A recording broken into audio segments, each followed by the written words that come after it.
नमस्कार, मैं हूं कमल सिंह। लाइव न्यूज़ दिल्ली में आपका स्वागत है। देखते रहिए लाइव न्यूज़ दिल्ली। चलिए मैं आपको लिए चलता हूं सुप्रीम कोर्ट के सीनियर एडवोकेट श्री रविंदर कुमार जी के पास और जानता हूं हमारी सरकार के 3 नए कानून क्या हैं, इनके बारे में विस्तार से बताएंगे सीनियर एडवोकेट श्री रविंदर कुमार जी। जब उनको बताया गया कि 106 धारा में जो पहली धारा है उसके अनुसार अगर आपसे लापरवाही या गफलत में कोई एक्सीडेंट होता है और अगर आप उसकी सूचना तुरंत पुलिस को या आसपास के मजिस्ट्रेट को नहीं देते तो आपको 5 साल की सजा मिलेगी और 7 लाख रुपए जुर्माना देना पड़ेगा। और अगर इसमें जो है किसी व्यक्ति की मौत हो जाती है तो सजा 10 साल की मिलेगी और 7 लाख जुर्माना आपको देना पड़ेगा। छोटी सी बात है एकदम। जो ट्रक ड्राइवर हैं जिनको हम मानते हैं कि वो पढ़े लिखे नहीं होते, जो सिर्फ मजदूर की तरह 24 घंटे बैल की तरह अपने ट्रकों में जुते रहते हैं, उनको समझ आ गई कि कानून हमारे खिलाफ है। लेकिन 140 करोड़ देश में जो लोग हैं उनको अभी तक नहीं समझ आया कि ये कानून वास्तव में, जिसे हम कहते हैं ना सिविल लिबर्टीज, नागरिक स्वतंत्रता, उसको खत्म कर देंगे और हर व्यक्ति पुलिस के रहमो करम पर होगा। पुलिस की ताकत बढ़ जाएगी और इस हद तक बढ़ जाएगी कि पुलिस जो चाहे कर सकती है, आपको आसानी से जमानत नहीं मिलेगी। अभी तक आपने देखा होगा पीएमएलए है या मनी लॉन्ड्रिंग का जो एक्ट है या जो ईडी की गिरफ्तारी होती है, उनमें लोगों को जमानत नहीं मिलती। जमानत इसे नहीं मिलती क्योंकि उन जो विशेष कानून है उनमें लिखा गया है कि जज जब जमानत देगा तब उसको लिखना पड़ेगा कि मैं अपने आप में संतुष्ट हूं कि इस व्यक्ति पर पीएमएलए या ईडी का ये फलाना जो जुर्म है वो नहीं बनता। जज इस बात की कैसे गारंटी दे सकता है? दूसरी गारंटी उसे देनी पड़ेगी कि मैं इस बात से पूरी तरह सहमत हूं कि ये आदमी जिसको मैं जमानत दे रहा हूं ये अपराध दोबारा नहीं करेगा। अब आप समझिए कि कोई आदमी कैसे किसी दूसरे की गारंटी दे सकता है कि वो आदमी दोबारा वो अपराध नहीं करेगा या उस अपराध में दोबारा नहीं पकड़ा जाएगा। क्योंकि चोरी करना जुर्म नहीं है, चोरी करते हुए पकड़े जाना जुर्म है। ये हमारा कानून है। मान लो किसी आदमी ने 100 चोरी की और उसे पुलिस ने नहीं पकड़ा तो उस पर जुर्म नहीं है। लेकिन एक बार अगर उसने उस पर जुर्म का ठप्पा लग गया और चाहे उसने चोरी की या नहीं की, यही तो अदालत में सिद्ध होना है, लेकिन वो एक तरह से पकड़ा जाएगा। तो ये जो कानून लाई है मोदी सरकार, ये 2 दृष्टिकोणों से लाई है। एक तो इन्हें लगता है कि इनकी सरकार जो है, मोदी सरकार या भारतीय जनता पार्टी की सरकार जो है 2024 में दोबारा आएगी, 2029 में दोबारा आएगी, 2034 में दोबारा आएगी और ये समझते हैं कि हम एक बार सत्ता में बैठ गए हैं तो हम लोकतंत्र का गला घोट देंगे और तब हम लगातार सत्ता में रहेंगे।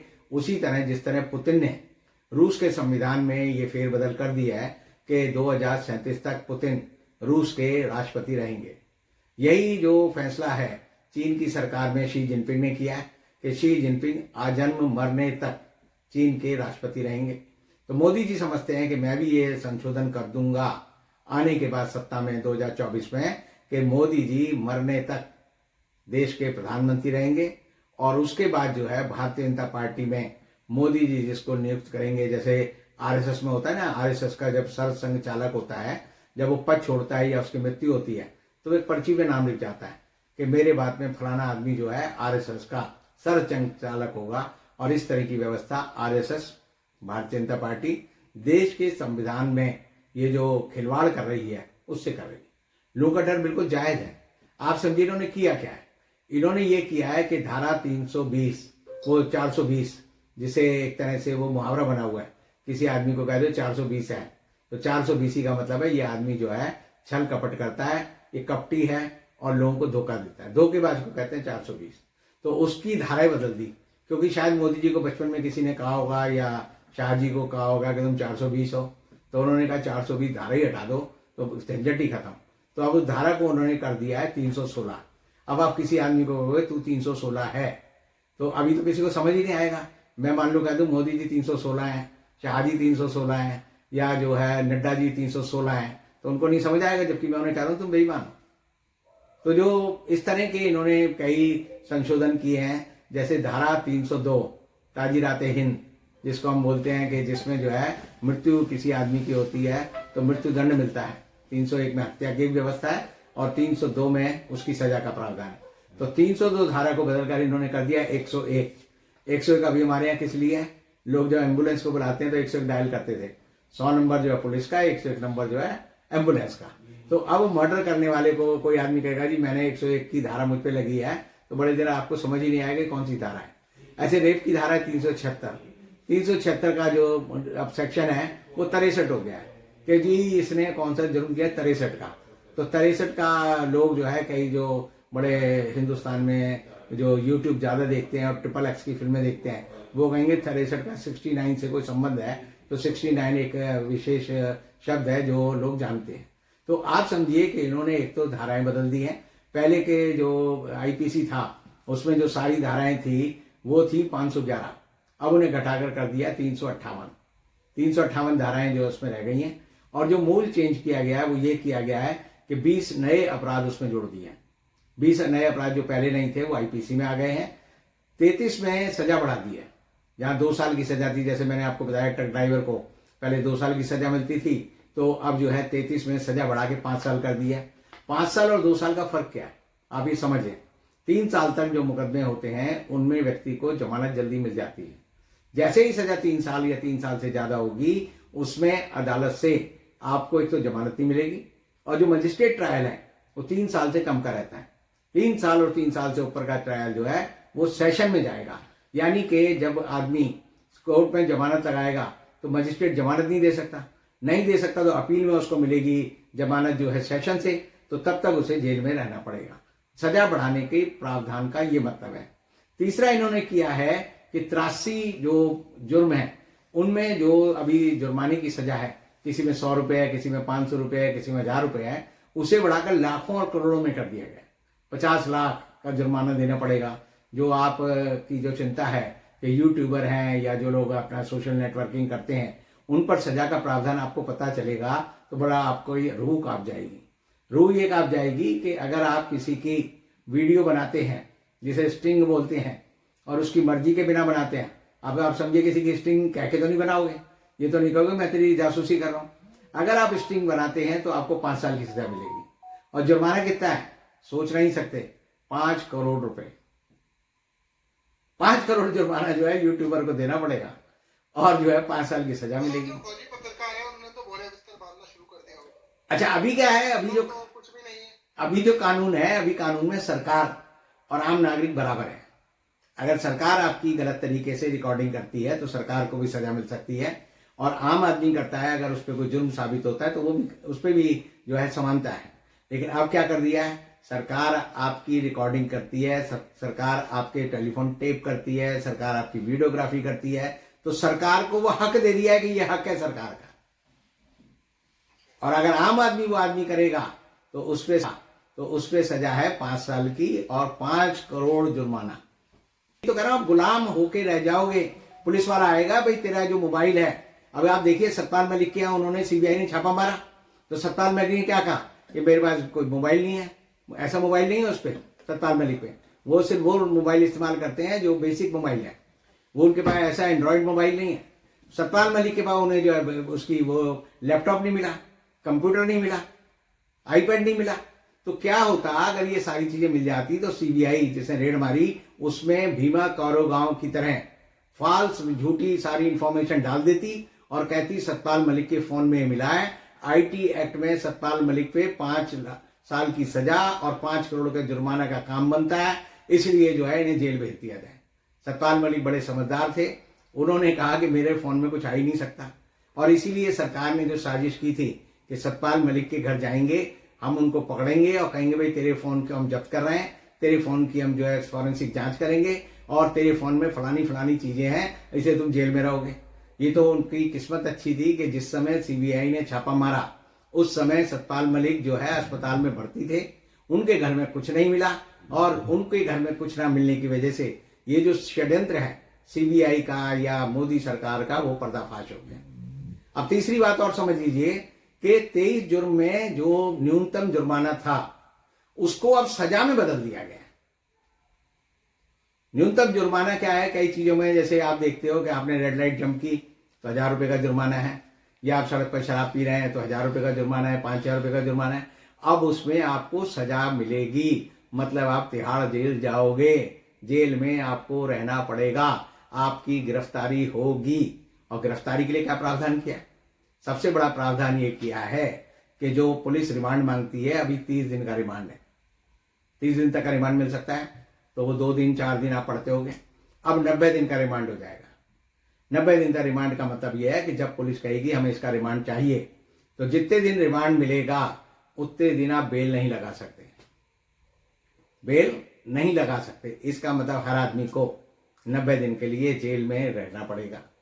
दूसरा उसमें क्या है कि जो पुलिस के सामने बयान देता है आदमी, अभी कोई भी आदमी, जो अंग्रेजों का कानून है जिसकी बड़ी भर्त्सना कर रहे हैं कि ये जो एम्पीरियलिस्टिक कानून था, साम्राज्यवादी कानून था, अंग्रेजों की दास्ता का कानून था, उसमें था कि पुलिस के सामने दिए गए बयान से आप मुकर सकते हैं। आप कह सकते हैं मेरा बयान जो है पुलिस ने दबाव में लिया। अब नई संहिता में यह है कि पुलिस के सामने जो भी बयान आपने दिया है आप उससे मुकर नहीं सकते। ये नहीं कह सकते पुलिस वालों ने मुझे मार पीट के जो है लिया है। अभी जैसे जिन बच्चों को अभी संसद के में जो नारेबाजी करने के लिए और पीले रंग फेंकने के आरोप में जिनको गिरफ्तार किया, उन्होंने क्या कहा कि हमारे से 77 पेजों पर जबरदस्ती खाली पेजों पर साइन कराए हैं। अगर ये नई संहिता लग गई तो इसके बाद वो कहते रहे कि हमसे जबरदस्ती साइन कराए हैं, अदालत को मानना पड़ेगा इन्होंने अपनी मर्जी से किया है। और ये संविधान में जो धारा अनुच्छेद 20 है वो कहता है कि आपको अपने खिलाफ गवाह के रूप में खड़ा होने की एक तरह से अनुमति नहीं है। आदमी चाहे तो ये कह सकता है कि मैं कोई अपना बयान अपनी मर्जी के बिना नहीं देना चाहता, तो आप बयान से मुकर सकने की जो बात है वो अनुच्छेद 20 में हमें दी गई है, 20(3) में। लेकिन अब ये कानून क्या करता है, अनुच्छेद 20(3) को पूरी तरह से निरस्त करता है और ये कहता है आईपीसी बड़ी है, हिंदुस्तान का कानून बड़ा नहीं। तो आप इससे एक अंदाजा लगा सकते हैं कि इससे दिल्ली और हिंदुस्तान में जो सरकारें हैं, देश जो है पुलिस स्टेट में बदल जाएगा।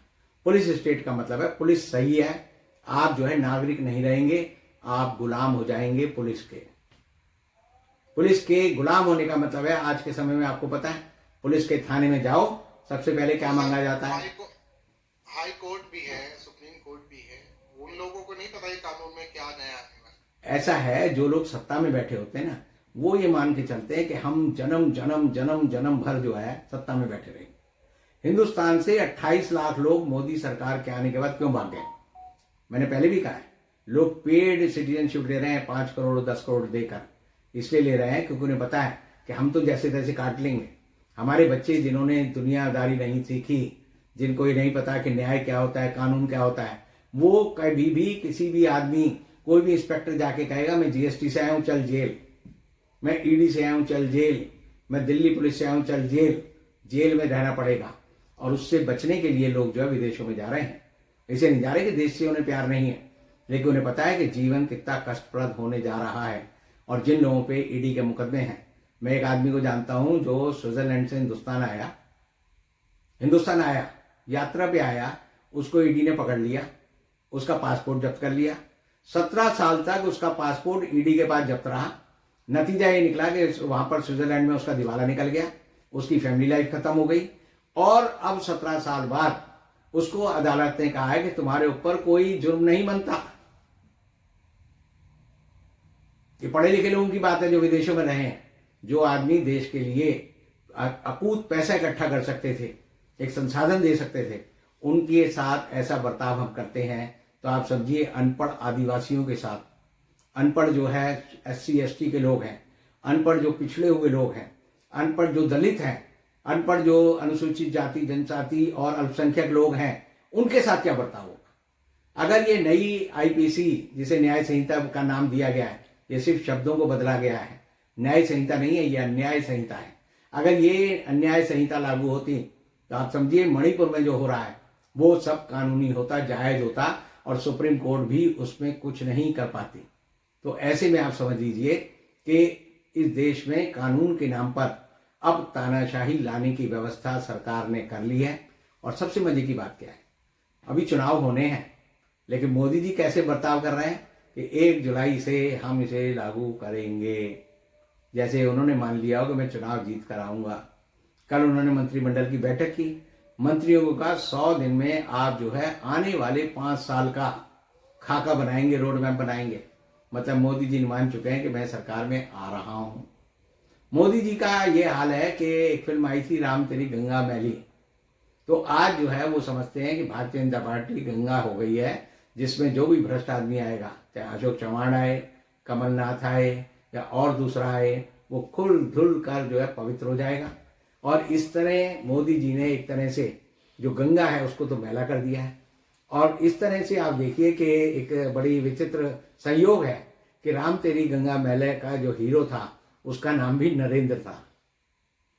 और देश में इस समय जो है गंगा को वास्तव में जो मैला कर रहा है उसका नाम भी नरेंद्र है।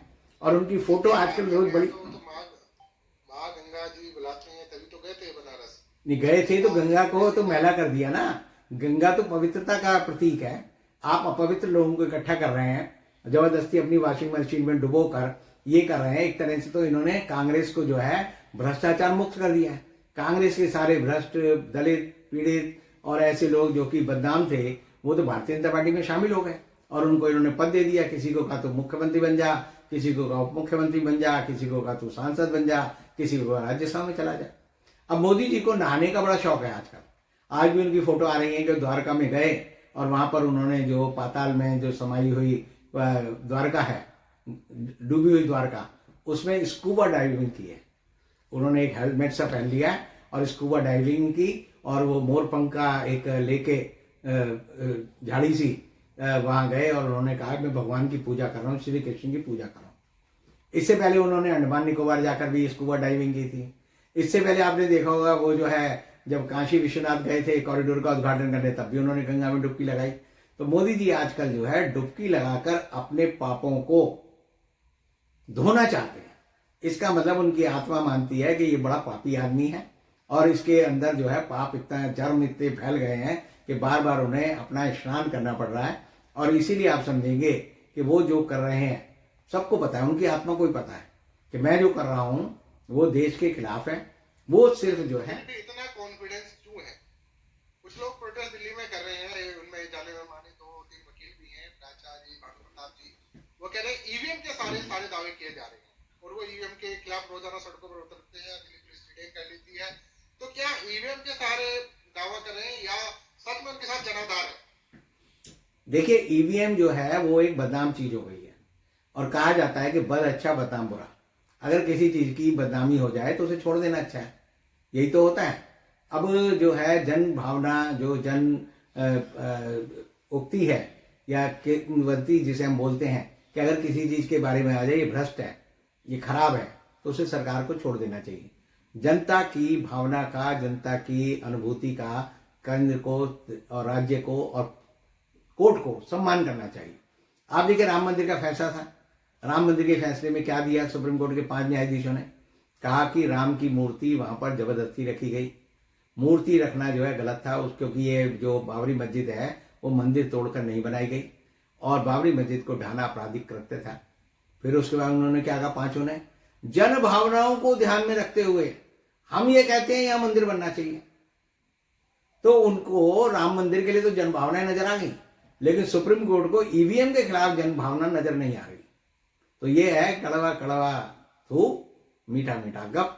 जो अपने मतलब की बात समझाए वो सही है, जो अपने खिलाफ जाए वो गलत है।